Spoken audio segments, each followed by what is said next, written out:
everyone, and welcome to the third lesson. Today's lesson consists of two parts. The first part is about a Christian festival called Epiphany, or in the German language, Dreikönigsfest, or Heilige Drei Könige. The second part of this lesson briefly introduces some famous music festivals and cultural festivals in Germany. In doing so, I take into account festivals of popular light music with a lot of party fun, as well as music festivals where cultural, sophisticated art music from many centuries is performed. There are also some well-known cultural festivals, such as the Ruhr-Triennale, where not only music can be heard, but also theater performances, readings, exhibitions, acrobatics, and much more can be experienced. Finally, the festival initiatives of various cities, together with their museums, should not go unmentioned. These are the so-called museum nights, where museums offer special exhibitions, performances, or activities. These can all be visited and experienced with a festival ticket in one night or on several days. These activities are intended to help make the many museums of a city better known, or to get to know them for the first time. But museum festivals also make sense in terms of educational policy, as they often also offer activities for children and pupils. So, let's start with the first part of this lesson. Holy Three Kings, or Epiphany. Epiphany takes place every year on the 6th of January. Its temporal proximity to Christmas, which lasts from December 24 to December 26, is no coincidence, because as a Christian feast, Epiphany is directly related to Christmas, which takes place only about 2 weeks before. Just like Christmas, the birth of Jesus is celebrated about 2000 years ago. At this feast, 3 wise men from the Orient visit the newborn baby Jesus. They want to worship him and bring him valuable gifts, believing that this star indicates to them that he is the newborn king of the Jews. What information does the Bible give? Only in the biblical Gospels, that is, the accounts of Jesus' life in the New Testament, according to Luke and Matthew, do we read about his birth. So that's the only place where the Christmas story is. In a manger, however, the baby Jesus lies only according to the 2nd chapter of the Gospel, according to Luke in verse 7 of this chapter. Luke, however, does not report any royal visitors or otherwise persons who travel from far away to pay homage to the baby and give him presents. The only evangelist, that is, biographer of Jesus, who reports on these visitors to the baby of Jesus who have come from afar, is Matthew. However, according to him, Jesus lies in a house and not in an animal stable, for example, with sheep, ox, and donkey, as in Luke. In the text of the evangelist Matthew, there is also not a word about kings visiting the baby Jesus. He speaks of so-called magi, who are wise men who know the stars and who came to worship and give him gifts to the newborn Jesus as King of the Jews. I am now reading the relevant biblical passage that testifies to this venerable visit. They are verses 1 to 12 of chapter 2 of the Gospel of Matthew, that is the New Testament of the Bible. After Jesus was born in Bethlehem in Judea, during the time of King Herod, Magi, wise men from the east, came to Jerusalem and asked, "Where is the one who has been born King of the Jews? We saw his star when it rose and have come to worship him." When King Herod heard this, he was disturbed, and all Jerusalem with him. When he had called together all the people's chief priests and teachers of the law, he asked them where the Messiah was to be born. "In Bethlehem, in Judea," they replied, "for this is what the prophet has written. But you, Bethlehem, in the land of Judea, are by no means least among the rulers of Judah, for out of you will come a ruler who will shepherd my people Israel." Then Herod called the Magi secretly and found out from them the exact time the star had appeared. He sent them to Bethlehem and said, "Go and search carefully for the child, and soon as you find him, report to me, so that I too may go and worship him." After they had heard the king, they went on their way, and the star they had seen when it rose went ahead of them until it stopped over the place where the child was. When they saw the star, they were overjoyed. On coming to the house, they saw the child with his mother Mary, and they bowed down and worshipped him. Then they opened their treasures and presented him with gifts of gold, frankincense, and myrrh. And having been warned in a dream not to go back to Herod, they returned to their country by another route. Unquote. This then is the biblical text that inspired Christians to celebrate Epiphany. So, there is no mention of kings from the Orient at any point in the text. It must also be said about King Herod that he had ordered all newborn babies to be murdered, because he had heard that a newborn king would dethrone him as a rival in the future. So, therefore, it would have been dangerous for Jesus to go back to Herod, because Herod would probably have learned where Jesus was and had killed him. So the wise men were wise to take a different route to avoid meeting Herod again. Why the arrival of kings to the baby Jesus is celebrated and not the visit of wise men cannot be clarified exactly. Maybe kings are just more impressive. Perhaps the Church is also referring to other passages of the Bible when it speaks of kings, namely Isaiah chapter 60, verse 3. Quote, "Nations will come to your light, and kings to the brightness of your dawn."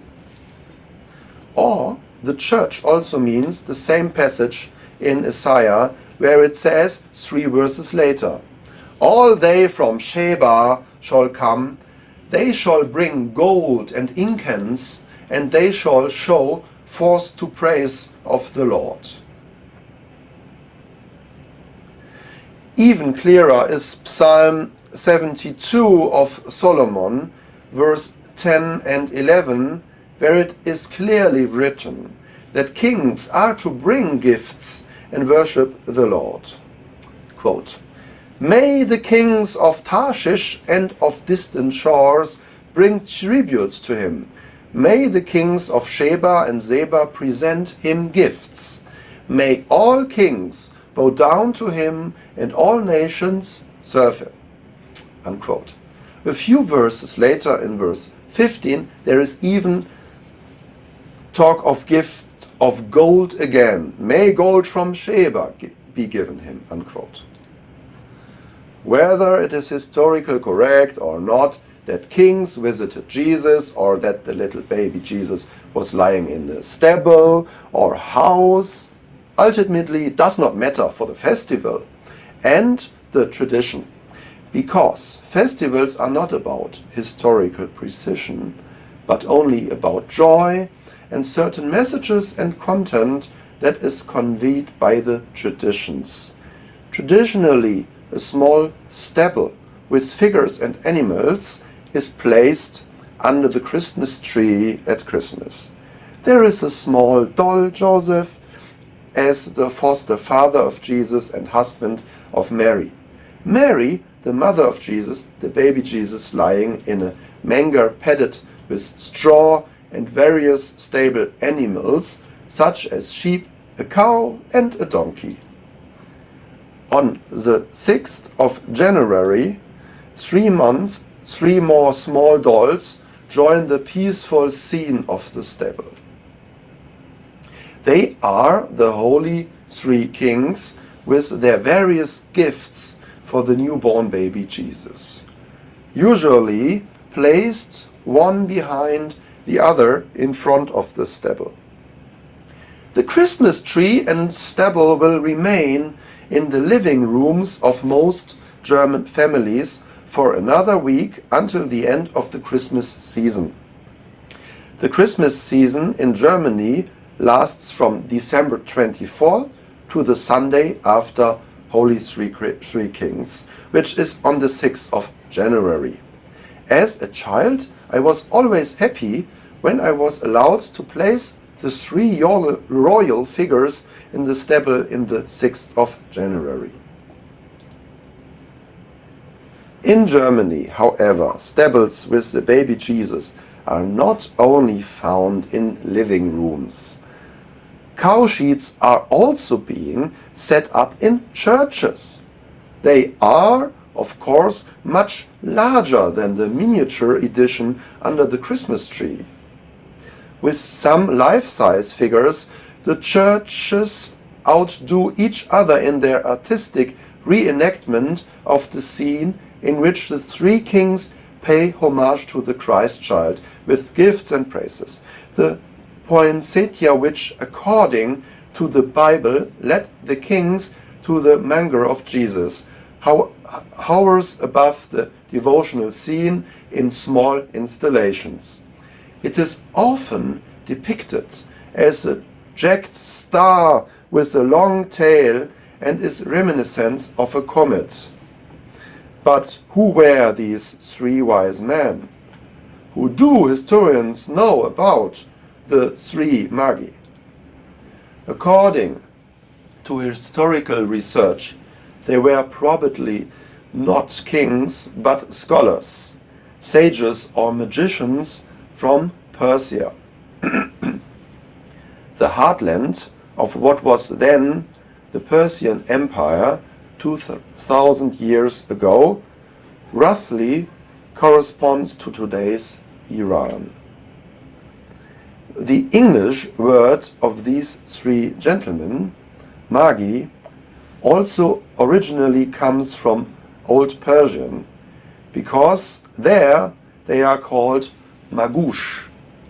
In Iran at that time they were respected, learned astronomers, astrologers and interpreters of dreams.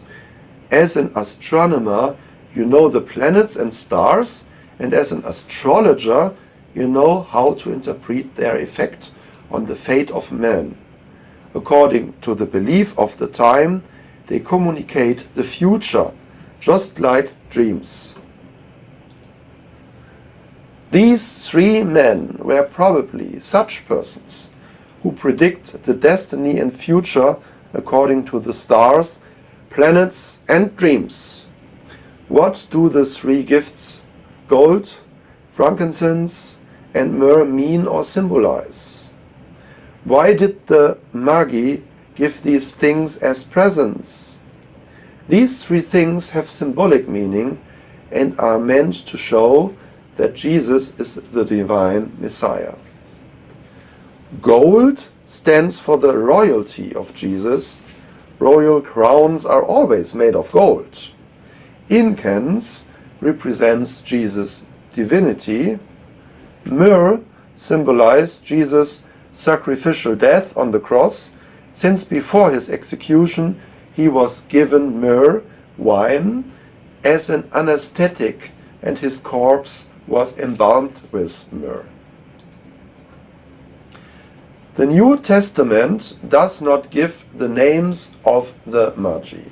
However, traditions and legends identify a variety of different names for them. In the Catholic Church, they have all been regarded as saints and are commonly known as Melchior, as a Persian scholar, Caspar and Balthasar, a Babylonian scholar. There are various variations for the name Caspar and Balthasar. According to the online version of Encyclopaedia Britannica, quote, Balthasar is often represented as the king of Arabia or sometimes Ethiopia, Melchior as the king of Persia, and Caspar as the king of India, unquote. These names apparently derive from a Greek manuscript probably composed in Alexandria around 500, which has been translated into Latin with the title Excerpta Latina Barbari. Another Greek document from the 8th century of presumed Irish origin and translated into Latin with the title Collectane et Flores continues the tradition of 3 kings and their names and gives additionally details. Historiography is even more convoluted. While the Catholic or Western Church speaks of only 3 kings or scholars who travel from afar for Jesus' birth with gifts and praises, speaks in the Eastern Church or Orthodox Church, a 17th century Syriac source from Edessa in Upper Mesopotamia, of 12 Persian kings. There are many different legends and interpretations about the number, names, profession or country of origin of the 3 Magi's. I finally like to mention one interpretation or idea from an English monk and scholar from the early Middle Ages by the name of Bede Venerabilis, who lived 673 to 735. He wrote that the 3 Magi's symbolize the 3 known parts of the known world or the whole human race. At that time, only the continent Europe, Asia and Africa was known, since America and Australia was discovered and settled much later.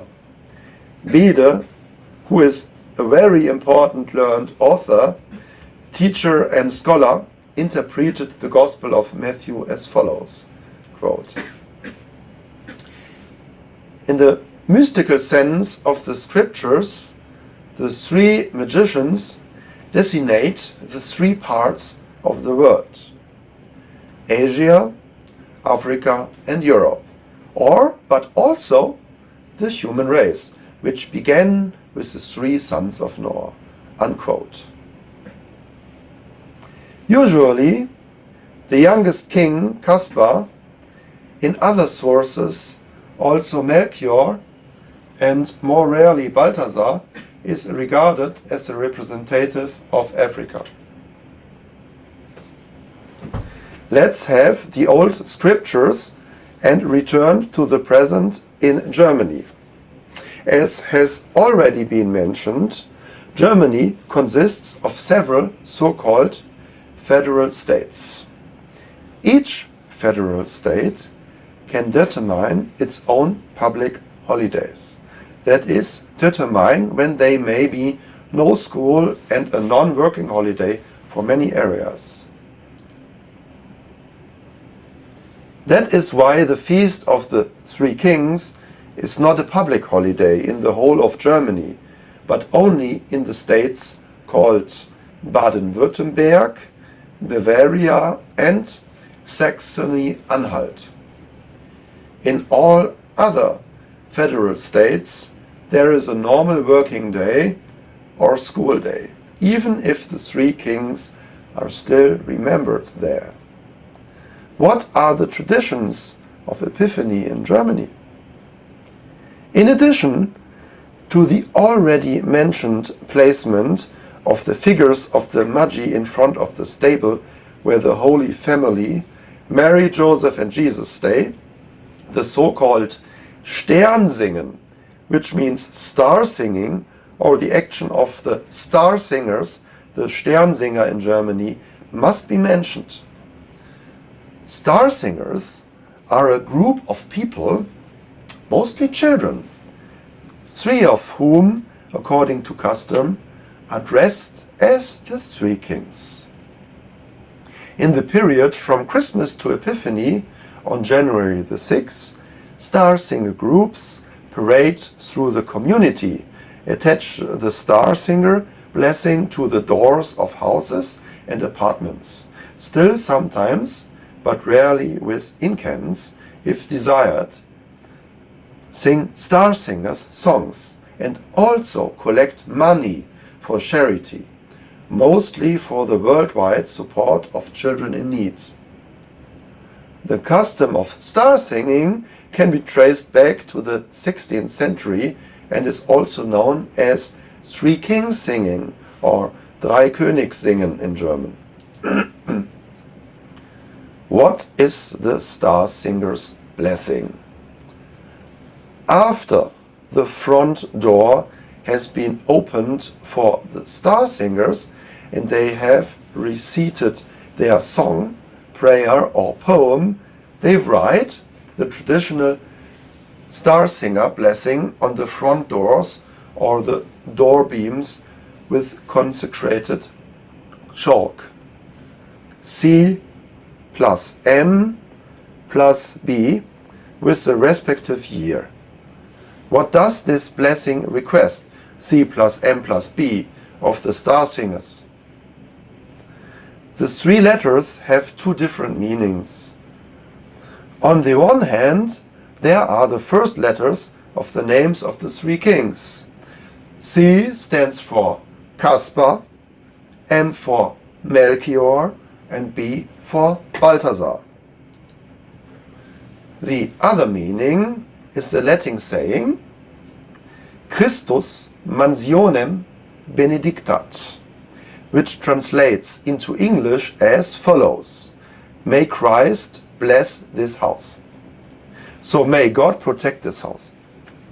The first number represents the century in which we are, and this is, of course, the 20th, which is why there is 20 there. The number at the end is the current year of the star singer blessing. So for this year, you would write 20 plus C plus M plus B plus 23, because we are in 2023. Every year the blessing is renewed. By the way, supposedly the skull bones of the Holy Three Kings lie in the Cologne Cathedral. Who knows? The Epiphany is called Epiphany in English. The word comes from the Latin of Epiphania and means appearance. What is meant by this is that on this day the divinity of the newborn boy Jesus emerges for the first time, and the redeemed Messiah and God is recognized in the baby. This is done by the 3 wise men paying their respects to the Christ child. In the Eastern Orthodox Church, therefore, this feast of even more apt theophany is called Theophania, appearance of God. Finally, I would like to introduce a traditional culinary speciality of this Christian feast day, the Epiphany cake. With the help of this cake, the Bean King is drawn.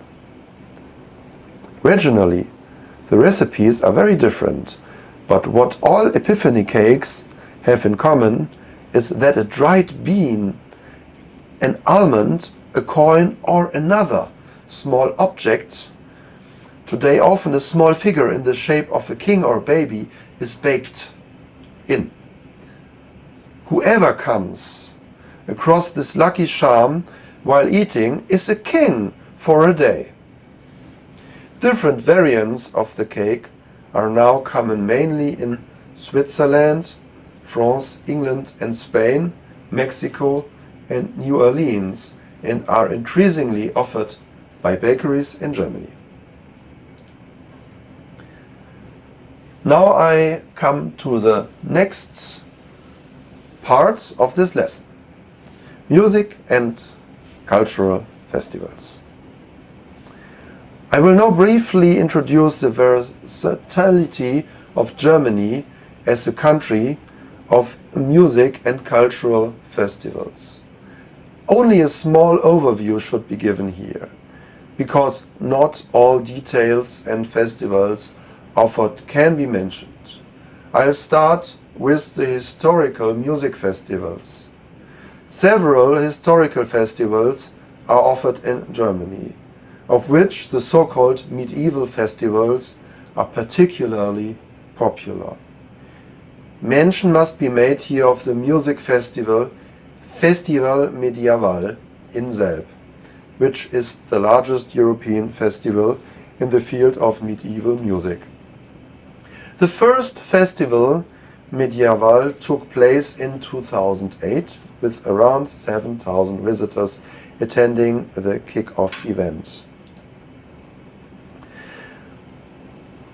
Less historically authentic than fantastic is the so-called medieval fantasy spectaculum. It's an itinerant medieval festival and thus changes places. There you can see only historical customs and costumes, but also fantastic characters and a lot of more or less authentic medieval and fantastic music. There are many more medieval festivals in Germany. Some are very small, others are already huge and international, with internationally known bands from the medieval scene. What is particularly appealing about this festival is the feeling of being in another time or in a historical film, because most of the guests also wear medieval clothes and the food is prepared there only on open fire. Somewhat less old is the music of Renaissance or Baroque festivals. There are more upscale cultural festivals for an interested audience that likes to listen to music from the 16th to the beginning of the 18th century. That is from the Renaissance to the Baroque period. Worth mentioning here are the Bach Festival in Leipzig, the city where the famous composer Johann Sebastian Bach spent most of his life. The Days of Early Music in Herne or Güldener Herbst, Festival of Early Music, Thuringia in Meiningen. Slightly less old than Baroque music is the so-called classical music of the late 18th century, the Romanticism of the 19th century, and the modern art music of the last century and today. There are also numerous music festivals in Germany for this, such as the Beethoven Fest.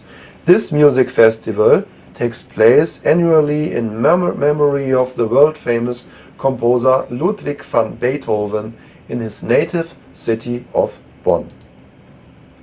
There is also a festival dedicated to just one instrument. It is the Klavier Festival Ruhr, which translated it means Piano Festival Ruhr. It is, as its name already mentioned, dedicated to the instrument piano, which is why a piano always play along with all program items or a solo piano program is performed. The Ruhr is a river that flows through a richly populated industrial area of Germany.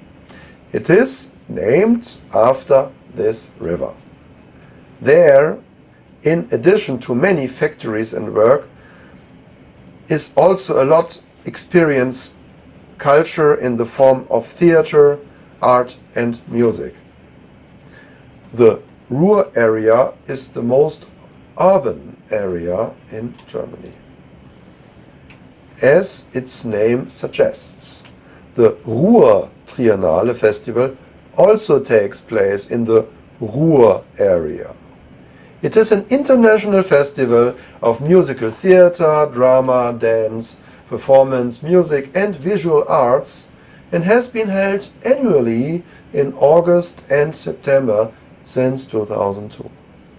The venues for their performances, such as concerts, theater, dance performances and so on, are particularly important for cultural festivals in the Ruhr area, as they often take place in disused industrial halls, locomotive sheds or other industrial buildings, creating a very special atmosphere. Particularly impressive and worth mentioning in this context is the Gasometer Oberhausen, where the sound reverberates for several seconds. Of course, only special music can be performed there, since normal music in this huge empty cauldron becomes an inaudible sound mush due to its echo.